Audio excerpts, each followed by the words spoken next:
Hi, this is Rick from Close Probate.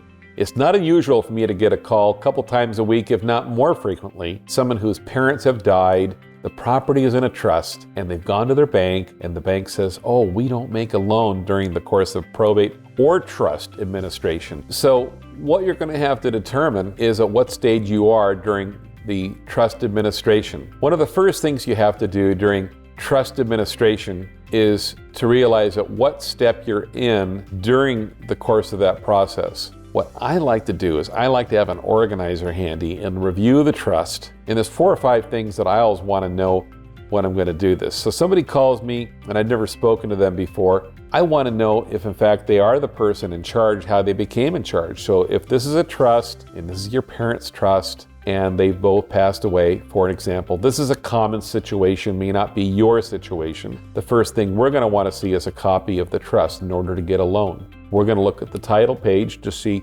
whose trust was this named in. We're going to want to know exactly who the original trustee was or trustees. We're going to want to see what their powers were, their powers to sell the property, pledge it as collateral. They may use the word encumber, but we want to be able to see exactly what that trustee is able to do while the property is in a trust. We want to see if there's a successor trustee or co-successor trustees who are named. If that's you, we need to be able to connect the dots. So the easiest way for us to do that is to see if there's a death certificate. Sometimes the original settlor, that's the person who created the trust, is alive and the trust has become irrevocable due to a court order, or that person has lost capacity. And there's a court order which tells us that. So we would need that absent a death certificate. It is the most common thing that we use to be able to connect the dots to see that you have become the successor trustee.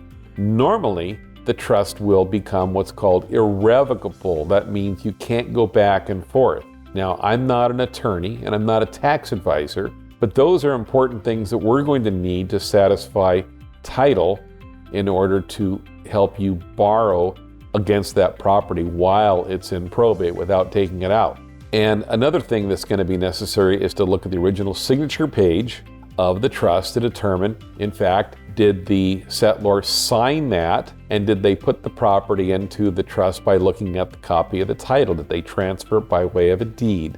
And the last thing we're going to need for starters is the tax ID number of the trust. So if you haven't got that, you'll need to get that. It's free. You can get it from the IRS as an online form.